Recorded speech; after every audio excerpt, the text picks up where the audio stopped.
Good morning students. आज हम कक्षा 8 की भूगोल की पुस्तक का अध्याय नंबर 1 संसाधन करेंगे। तो चलिए शुरू करते हैं हम चैप्टर नंबर 1 संसाधन। मोना और राजू अपना घर साफ करने में अम्मा की मदद कर रहे थे। इन सभी चीज़ों को देखो, कपड़े, बर्तन, अनाज, कंघा, शहद की बोतल, किताबें, इनमें से प्रत्येक उपयोगी हैं।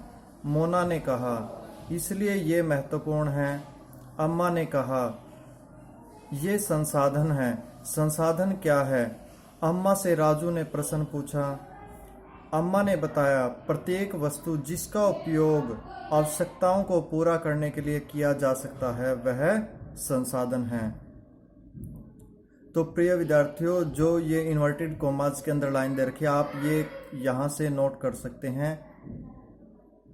प्रत्येक वस्तु जिसका उपयोग हम अपनी आवश्यकताओं को पूरा करने के लिए कर सकते हैं या किया जा सकता है वह संसाधन है। अपने चारों ओर देखिए और निरीक्षण कीजिए। आप संसाधनों के विविध प्रकारों को पहचानने में सक्षम होंगे। प्यास लगने पर जो जल पीते हैं, आप अपने घर में जिस विद्युत का उपयोग करते हैं, स्कूल से घर पहुंचने के लिए उपयोग किया गया रिक्शा, पाठ्य पुस्तक जिसका उपयोग आप अध्ययन करने के लिए करते हैं, ये सभी संसाधन हैं। आपके पिता ने आपके लिए नाश्ता तैयार किया है। उन्होंने जिन ताजी सब्जियों का उपयोग किया वे भी एक संसाधन हैं। अर्थात ऐसी सभी वस्तुएं जिनका उपयोग हम अपनी आवश्यकताओं की पूर्ति के लिए करते हैं उन्हें संसाधन कहते हैं। जल, विद्युत या बिजली, रिक्शा, सब्जियां और पाठ्य पुस्तक, सभी में कुछ एक जैसा क्या है?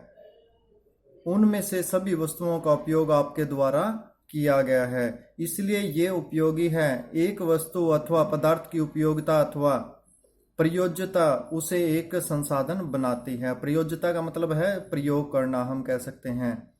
राजू अब जानना चाहता था कि कोई भी वस्तु संसाधन कैसे बनती है। अम्मा ने बच्चों को बताया, वस्तुएं उस समय संसाधन बनती है जब उनका कोई मूल्य होता है। इसका प्रयोग अथवा उपयोगिता इसे मूल्य प्रदान करते हैं। सभी संसाधन मूल्यवान होते हैं, अम्मा ने कहा। मूल्य का अर्थ होता है महत्व होता है।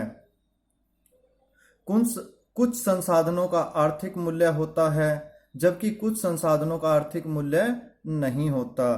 उदाहरणार्थ, धातुओं का आर्थिक मूल्य होता है लेकिन एक मनोरम दृश्य का आर्थिक मूल्य नहीं होता, परंतु ये दोनों संसाधन महत्वपूर्ण है और मनुष्य की आवश्यकताओं को पूरा करते हैं।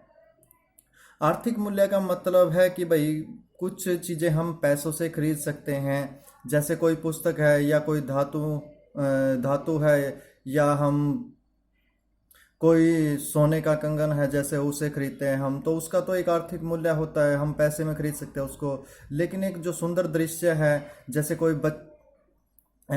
जैसे कहीं हम पहाड़ों में घूमने गए हुए हैं तो वहाँ पे जो हमें दिखाई देता है तो उसका हम पैसे के रूप में नहीं माप सकते। कुछ संसाधन समय के साथ आर्थिक रूप से मूल्यवान हो सकते हैं। आपकी दादी के घरेलू नुस्खों का आज कोई वाणिज्यिक मूल्य नहीं है, लेकिन यदि वे पेटेंट के उपरांत मेडिकल फर्म द्वारा बेचे जाते हैं तब वे आर्थिक रूप से मूल्यवान हो सकते हैं। यहाँ पर दाहिनी साइड में पेटेंट शब्द का आर्थिक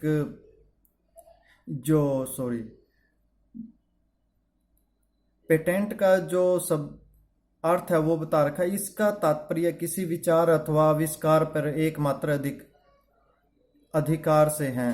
अर्थात अगर आप पेटेंट करा लेते हैं तो उसके अलावा उनको कोई दूसरा उस नाम से बेच नहीं सकता है। तो दूसरे पेज पे चलते हैं हम। इससे पहले शब्दावली में पढ़ लेते हैं एक और, प्रौद्योगिकी, इंग्लिश में जिसे हम बोलते हैं टेक्नोलॉजी। किसी कौशल करने अथवा वस्तु बनाने में नवीनतम ज्ञान का अनुप्रयोग प्रौद्योगिकी है। तो हम कह सकते हैं प्रौद्योगिकी क्या है? एक काम करने का जो नया तरीका है उसे हम कह सकते हैं। तो समय और प्रौद्योगिकी दो महत्वपूर्ण कारक है जो पदार्थों को संसाधन में परिवर्तित कर सकते हैं।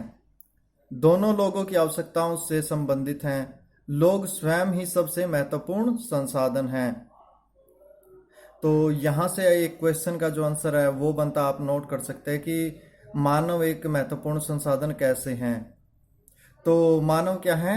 ये लोगों के विचार, ज्ञान, आविष्कार और खोज ही हैं जो और अधिक संसाधनों की रचना करते हैं। प्रत्येक खोज अथवा आविष्कार से बहुत से अन्य खोज एवं आविष्कार होते हैं।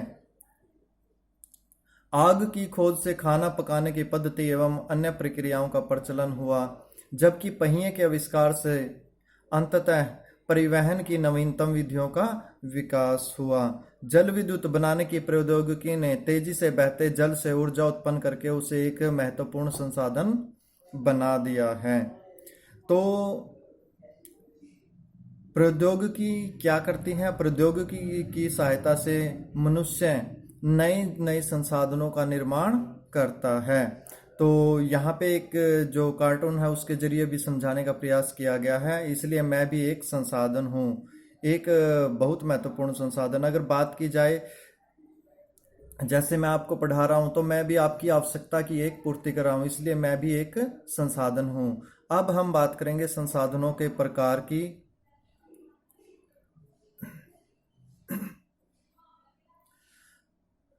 संसाधनों के प्रकार। सामान्यतः संसाधनों को प्राकृतिक, मानव निर्मित और मानव में वर्गीकृत किया जा सकता है। तो संसाधन 3 प्रकार के होते हैं। कौन कौन से? प्राकृतिक संसाधन, मानव निर्मित संसाधन और मानव स्वयं में एक संसाधन है। क्यों? क्योंकि मानव क्या है, जो तकनीक होती है उसका प्रयोग मानव ही करता है। संसाधन किसके लिए बनाए जाते हैं? मानव के लिए बनाए जाते हैं। तो सबसे पहले हम बात करेंगे प्राकृतिक संसाधन की। जो संसाधन प्रकृति से प्राप्त होते हैं और अधिक संशोधन के बिना उपयोग में लाए जाते हैं, प्राकृतिक संसाधन कहलाते हैं। यहाँ पर आपका ये जो छोटे क्वेश्चन है वो बन जाता है, प्राकृतिक संसाधन किसे कहते हैं? तो आप लिख सकते हैं इसमें यहाँ से, जो संसाधन प्रकृति से प्राप्त होते हैं और अधिक संशोधन के बिना उपयोग में लाए जाते हैं, प्राकृतिक संसाधन कहलाते हैं। वायु, जिसमें हम सांस लेते हैं, हमारी नदियों और झीलों का जल, मृदा और खनिज सभी प्राकृतिक संसाधन हैं। ये इसके उदाहरण हैं, आप एग्जाम्पल दे सकते हैं। इन संसाधनों में से बहुत से प्रकृति के निःशुल्क उपहार हैं और सीधे ही उपयोग में लाए जा सकते हैं। जैसे जल है, हम उसको पीने के लिए यूज करते हैं या अन्य कामों के लिए, या वायु है जिसमें हम सांस लेते हैं। कुछ परिस्थितियों में प्राकृतिक संसाधन का सबसे अच्छी तरह उपयोग करने के लिए औजारों और प्रौद्योगिकी की आवश्यकता हो सकती है। जैसे जल का उपयोग है, अगर हमें खेती के लिए करना है तो उसके लिए हमें टेक्निक यूज करनी पड़ेगी। पाइपलाइन द्वारा उसको हम अपने खेतों तक पहुंचा सकते हैं या नहरें बनाकर ला सकते हैं। तो प्राकृतिक संसाधनों को विस्तृत रूप से नवीकरणीय और अनवीकरणीय संसाधनों में विभाजित किया जा सकता है। तो आगे इसके 2 भाग है ये। इससे पहले आप यहाँ पर एक क्रियाकलाप दे रखा है आपके लिए। अम्मा की सूची से उन संसाधनों पर गोला बनाइए जिनका अभी वाणिज्यिक मूल्य नहीं है। वाणिज्यिक मूल्य का मतलब जो हमने पढ़ा था कि जिनको भाई हम पैसे के रूप में नहीं माप सकते। जैसे सूती वस्त्र है तो आप पैसे के रूप में उसे खरीद सकते हैं, लेकिन अगर कोई बुद्धिमान व्यक्ति है या आपकी बुद्धि, तो उसको आप रुपयों में नहीं माप सकते। तो इसी तरह से आप बाकी जितनी लिस्ट दे रखे उसमें से ये अलग अलग करोगे। तो हम बात कर रहे थे संसाधनों की, नवीकरणीय और अनवीकरणीय संसाधनों की। तो नवीकरणीय संसाधन कौन से होते हैं? नवीकरणीय संसाधन वे संसाधन है, यहाँ से आपके छोटे क्वेश्चन भी बनते हैं, आप लिख सकते हैं नवीकरणीय संसाधन कौन से हैं। इसी तरह से अनवीकरणीय पढ़ेंगे हम। तो नवीकरणीय संसाधन वे संसाधन है जो शीघ्रता से नवीकृत अथवा पुनः पूरित हो जाते हैं। इनमें से कुछ असीमित हैं और उन पर मानवीय क्रियाओं का प्रभाव नहीं होता, जैसे सौर और पवन ऊर्जा। जैसे हम सांस लेते हैं तो ये क्या है, दोबारा से जो हवा है वो अपने आप बनती रहती है। हम सूर्य से जो रोशनी है वो प्राप्त करते हैं, तो ये नवीकरण होती रहती है। दोबारा से अगले दिन फिर क्या होता है, दोबारा से आपको रोशनी है वो मिलती रहती है या सौर ऊर्जा मिलती रहती है। लेकिन फिर भी कुछ नवीकरणीय संसाधनों जैसे जल, मृदा और वन का लापरवाही से किया गया उपयोग उनके भंडारण को प्रभावित कर सकता है। जल असीमित नवीकरणीय संसाधन प्रतीत होता है, फिर भी जल की कमी और प्राकृतिक जल स्रोतों का सूखना आज विश्व के बहुत से भागों में एक बड़ी समस्या है। तो अगर हम नवीकरणीय संसाधनों का भी सोच समझ कर उपयोग नहीं करेंगे तो ये संसाधन भी खत्म हो सकते हैं या हमारे उपयोग योग्य नहीं रह जाएंगे। दूसरे होते हैं अनवीकरणीय संसाधन। यहाँ पर हम प्राकृतिक जो संसाधन है उन्हें हमने दो भागों में बांटा, उनकी बात कर रहे हैं हम। अनवीकरणीय संसाधन वे संसाधन हैं जिनका भंडार सीमित है। भंडार के एक बार समाप्त होने के बाद उनके नवीकृत अथवा पुनः पूरित होने में हजारों वर्ष लग सकते हैं।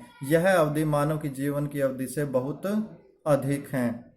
इस प्रकार के संसाधन अनवीकरणीय संसाधन कहलाते हैं। जैसे कोयला है, पेट्रोलियम है तथा प्राकृतिक गैस। जैसे कोयला है, उसको अगर हम एक बार यूज कर लेंगे तो वो खत्म हो जाएगा। उसे दोबारा अगर हमें बनाना तो वो लाखों सालों के जो प्रोसेस होते हैं वो लगती है। इसी तरह से पेट्रोलियम है या प्राकृतिक गैस।